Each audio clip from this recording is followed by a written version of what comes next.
from the Kapiti coast in New Zealand on the last day of winter. Welcome to the GCN Show. Welcome to the GCN Show.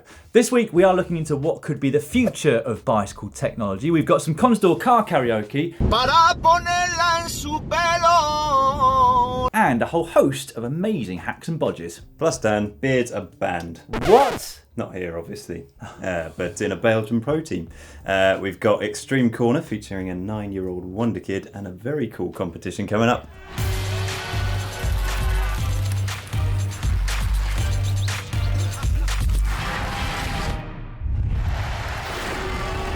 This week, in the world of cycling, we have learned that you can get an award for your Strava art if it's good enough. And this is good enough. Take a look at this picture. Yeah, that's right. The Bristol Cycling Festival, which is actually quite close to GCN HQ, they awarded Anthony Hoyt first prize for this creation, foul play. Wow. 8 hours in the making, that was. Really? Yeah. It's incredibly detailed, isn't it? Yeah. And we also learnt this week that in the past, Chris Froome has experimented with nocturnal training. Apparently, he once went out for a 6-hour ride starting at 10 p.m, having already trained earlier on the same day, and was completely ignoring conventional sleep patterns, although he has apparently stopped that now for fairly obvious reasons. We've also learned this week that you lot think front derailleurs are here to stay. You do. The people have spoken. 65% of you are thinking along those lines. So if one buy is not the future of road bikes, what is?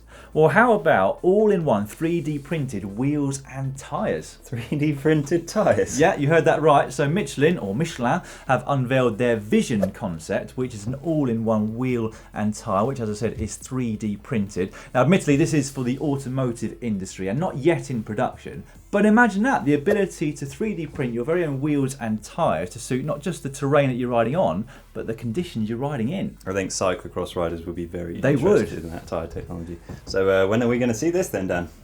Well, admittedly, they say it's at least 5 to 10 years off in the car industry, so probably a little bit further than that for our small cycling industry. It was a very, very futuristic looking concept. It was, yeah.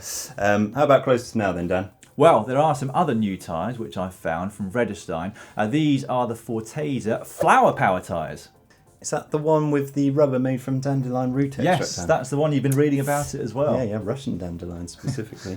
Apparently they're supposed to improve grip compared to conventional tyres, so that's what you want in a tyre, isn't it? Definitely. I wonder what's so special about the Russian sector of dandelions compared to normal ones. Yeah, I can't claim to be an expert. I'd like to give them a go anyway and see how grippy they really are.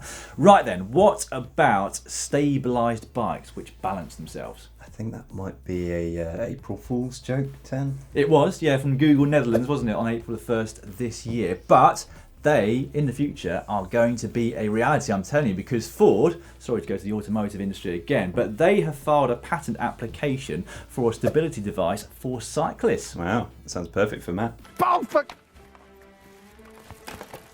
It's not just Ford either. Apparently Bosch too are designing and inventing devices which help the stability of a bike. They filed a patent which is just called Method and Device for Preventing the Fall of a Cyclist. They are apparently targeting e-mountain bikers who are throwing themselves all over the place on their bikes at quite high speeds. Those mountain bikers. Yeah. All right then, Dan. How about spokeless wheels?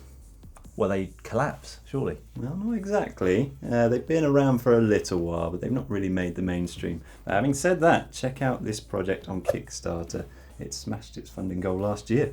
Yeah, but smashing the Kickstarter target is all well and good, but how close are they to sending out production models? There's still some way away yet, Dan. Maybe before the end of the year. Oh, right, that's not too bad. It's all right, but, just think about it. You could make wheels more aero, or if you didn't want to go faster, you could just use that space for storage or something like that. Yeah, I guess you could do.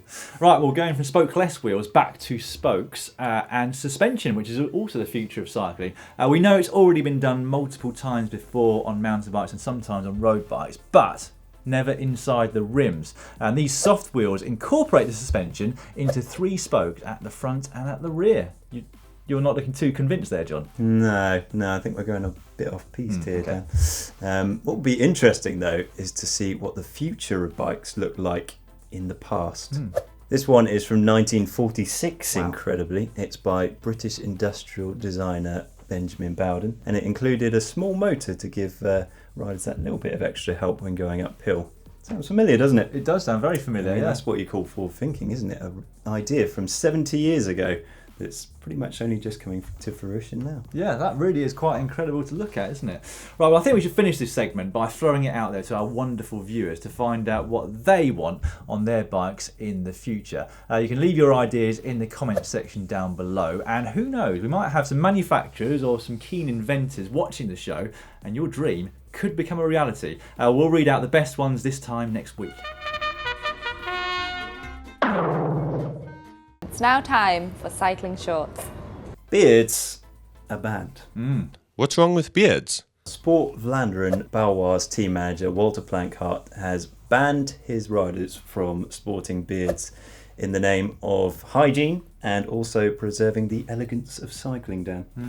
He claims that the snot and leftover food that gets caught up in beards is just unhealthy. Wow, I think it can provide a vital extra source of nutrition if you run out of gels and bars in your pockets. That was grotty. It certainly got bearded wonder Simon Geschke a little worried. He tweeted his team at Team Sunweb saying, surely you don't think this is a good idea? Now don't worry, Geschke fans, his team replied to say that beards are absolutely fine with them. Well, we can all breathe a huge sigh of relief then, can't we? It will be interesting to see, though, whether any other teams do follow suit in the near future. Interesting policy. Anyway, moving on. Another rider's been caught motor doping. This time a 43-year-old at a French event. Not even an elite cycling event, but a third cat race. I don't think we need to give this guy any more attention, No, Dan. Let's move move on. on. Let's Yeah. move on to our current favourite country, the Netherlands. Now, last year they laid a 1 kilometre stretch of bike path. The interesting thing about it is that it was made partially with recycled toilet paper. Now, the advantages are that it's quite porous, so no more messy puddles. And apparently, the results over the last year have been very good. It's wiped the floor compared to other surfaces, and it's said to improve rolling resistance. Poor John. Very poor indeed. I did hear, though, that some kids got onto the surface recently, and there's skid marks all over the place now. Moving on to Alberto Contador, who, as you will very well know, has hung up his wheels as a professional cyclist. It looks, though, like he might have already found a new profession. Singing. Singing? Yes, singing. Take a look at this video. Le robé una amapola al camino para ponerla en su pelo. Para ponerla en su pelo. Le robé una amapola al camino para ponerla en su pelo. He was really giving it some, wasn't he? Yeah, he's no chocolate voice, is he? But certainly a pretty good effort there from Alberto Contador. Perhaps the best in pro cycling. Beneath the street lights, there's a man whose pants are too tight. Oh no, his pants are too tight. My pants are too tight. Who knows? If any pros out there would like to show us that they can do better, feel free to send your videos in. I also like the cake that Alberto posted on Instagram at the weekend, Dan. It had the words "Cara es poder" Oh, no. on the cake there. You know what that means, don't you? Well, I do now. Yeah, thanks, John. I'm not particularly good at Spanish, as you can probably tell from my pronunciation just then, but that means love is power. Love is power. That's right, Dan. Not love is power, as you said, but rather where there is a will, there is a way, or similar. Thanks. Well, I'm going to blame Google and also the fact that I didn't believe that a 3-word phrase could translate into a 9-word one in English. Excuses. Moving on, and to the Hammer Series, who have announced a new round for next year, which is going to run off the back of the Tour de Fjord and take place in Stavanger over in Norway. It will follow the same 3-day format, so day 1 being the Hammer Climb, 10 laps of an 8.5 kilometre circuit, which features a 1 kilometre climb of 7% each lap. Day 2 is the Hammer Sprint, and then taking the results from those first 2 days, teams will be given their starting position for the Hammer Chase, which is the final day's team time trial, where the first team across the line wins overall. And now, we've thoroughly enjoyed the Hammer Series race this year, didn't we? So it's great to see it's already expanding. Yeah, looking forward to 2018. Now, let's take you back to last week's GCN show where we posed the question, how did Sagan win the Worlds? And Oscar Freire reckons he has the answer. Does he? Well, he's 3-time former champion himself. He said, what? He should know, shouldn't Yeah. he? Basically, he's saying that the standard of the peloton is much lower than it was in his day. Right. So nothing to do with the fact that Peter Sagan is a once-in-a-lifetime talent. No, it doesn't enter the equation in Oscar's view. Okay. Well, on to some good news coming from Australia. The Indian Pacific Wheel Race is on again in 2018. Organisers have said they want to continue the good work from Mike Hall, who tragically died at that same event this year. Next year, taking the 5,500 kilometres in, will be a group of individuals, but there's also going to be a team relay. It's all going to kick off in Fremantle on the 17th of March. It's going to be an epic race. Yeah. Now let's finish with a little bit of transfer news, and the former world TT champ Lisa Brennauer is off to Wiggle High 5 next year, so that's a massive signing for them. Yeah. It's an Italian series of races which is gradually winding down the European road race season over here. It culminates this coming Saturday with Il Lombardia, but we've already had a stage race and a couple of one-days last week.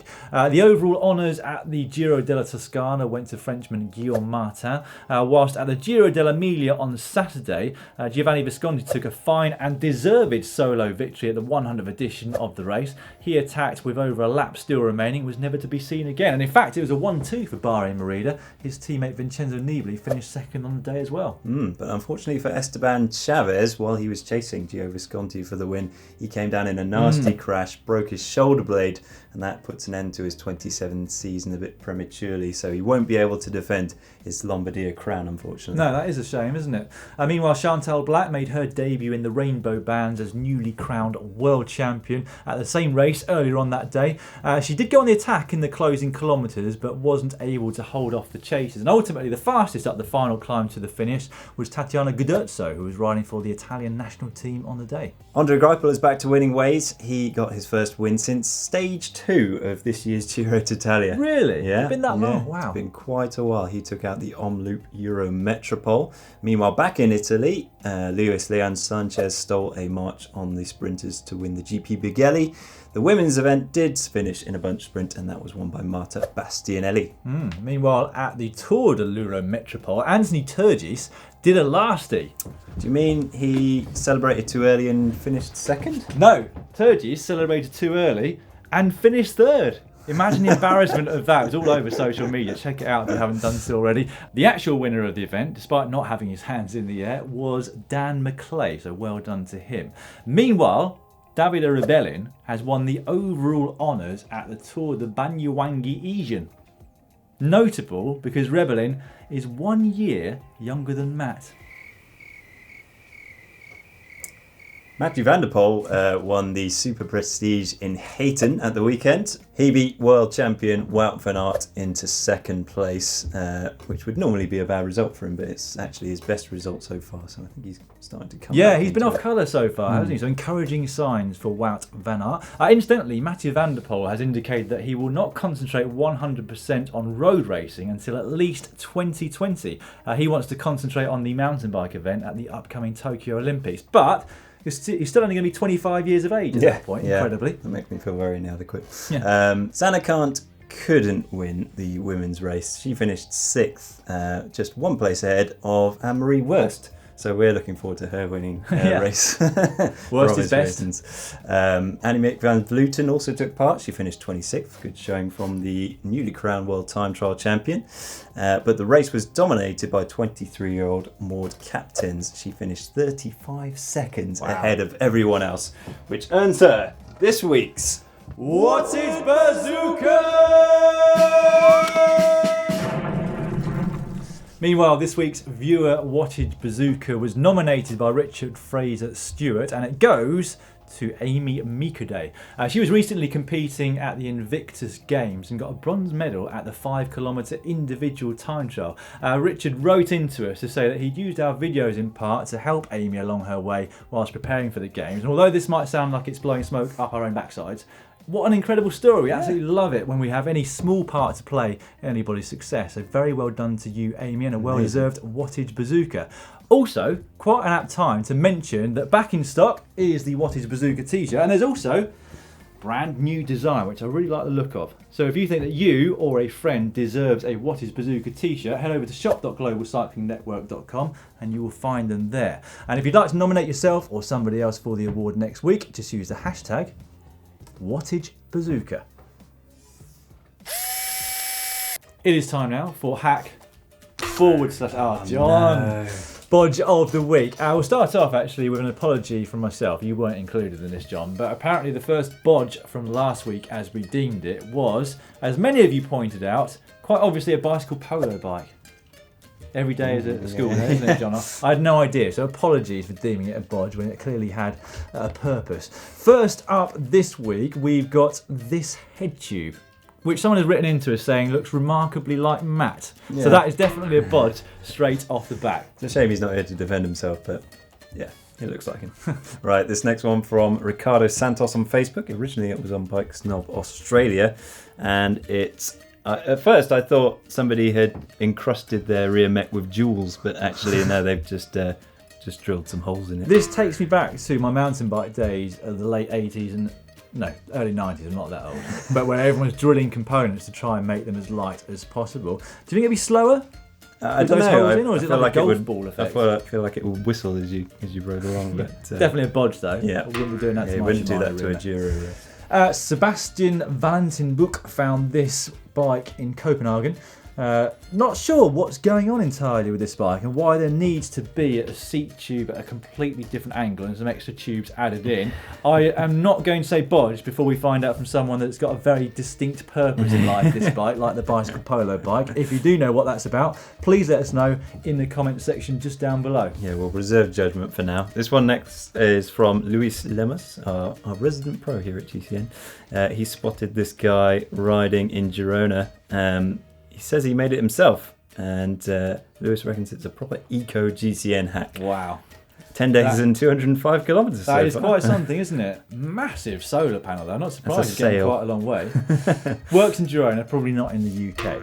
Okay, Helga Anderson sent this in on Facebook. It is a bicycle made out of a chain. But what I love about this little thing is the detail that's gone into the rear cassette. Because that's got to be very small, hasn't it? But there's an incredible amount of detail on the cogs. It's unbelievable. Well done. That's a lovely gift for any cycling fan. So I'm giving that a hack. Me too. This one from Dermzad on Instagram. It's a very small font. Yeah. I don't know where to start with this. It looks like 3 bikes welded together. Bikes welded together to just make a tandem, doesn't it? That is an almighty bodge. I'm pretty safe in saying that, I think. There's no specific purpose for this particular tandem. What's going on with the cranks all over the place? Anyway, thanks for sending all your hacks and bodges in for this week. If you'd like to do exactly the same for next week's show, you've just got to use the hashtag GCNHack on Facebook, Instagram or Twitter. We love them. No competition winners to announce this week, I'm afraid, but we have got a brand new competition for you. Quite a few of you will have no doubt seen Si taking a first look at the Tatici Flexi gravel bike this weekend just gone. That exact frame set is up for grabs. Now that is a pretty cool prize. Now you can find all the details on how to win that frame in the video description down below. Caption of the week now, and we'll refresh your memory on last week's caption, which was this one of Philippe Gilbert and Greg Van Avermaet. We had lots of really good captions. We did, yeah. And the winner, quite deservedly, is Ed Markey with this one. Caption, knock knock. Who's there? Norway. Norway who? Norway, can we beat Sagan? Yeah, very good, Ed. Get in touch with us on Facebook with your address and we shall get a GCN Camelback water bottle out to you in the post as soon as possible. This week's photo is this one of Rigoberto Urán next to Giovanni Visconti on the podium. I shall get us all started. Oi, Rigo, get Urán off. Like that? It's a bit average, isn't it? If you can do better, leave your captions in the comment section down below, and this time next week we'll announce the new winner of said Camelback bottle. Before we get on to telling you what is coming up on the channel this week, it seems that you lot have been loving watching John Chocolate Voice Bevan here complete the oat route with his diary, which came out last week, including Niels Heldens, who put over 18 minutes of Chocolate Voice. Better get my popcorn. Oh, thanks, Niels. Right, well, coming up on the channel this week, on Wednesday we are going to show you how to corner in the wet. On Thursday it's a double header. First up, an updated version of our top 10 cycling apps for 2017, but we're also going to give you the answers to our top 10 cycling impersonations, which seem to go down again very well with you all, including with regular commenter Michael McDermott, who wrote, "Ironic, you guys made a career of impersonating riders." Thanks, Michael. A lot of people liking your rhymes as well, Dan. And August Miller's come up with their own. He has drank a mineral water or two behind the scene. His hairstyle is always looking mean. And he rode for the Cervelo test team. Oh, very good, August. But there's a line missing, Dan. Nowadays, he's not so lean. Yeah, add your own. Actually, no, don't. Please don't add your own there. Right, Friday, we've got Ask GC Anything. And on Saturday, we take a closer look at Pierre Rolland's Cannondale Pro Bike. Sunday, we have a look at gravel bikes and how they are different to road bikes. And on Monday, we take a look at the effects of stem setup. And then on Tuesday, we are back here. From the Valley Preferred Cycling Center, welcome to the GCN Show. We shall finish, as ever, with Extreme Corner. Now, John, can you ride the rollers? Yes. Can you ride the rollers no-handed? No. No, me neither. Nor can I ride the rollers no-handed whilst catching a tennis ball, which is exactly what young superstar Ruby Isaac is doing here.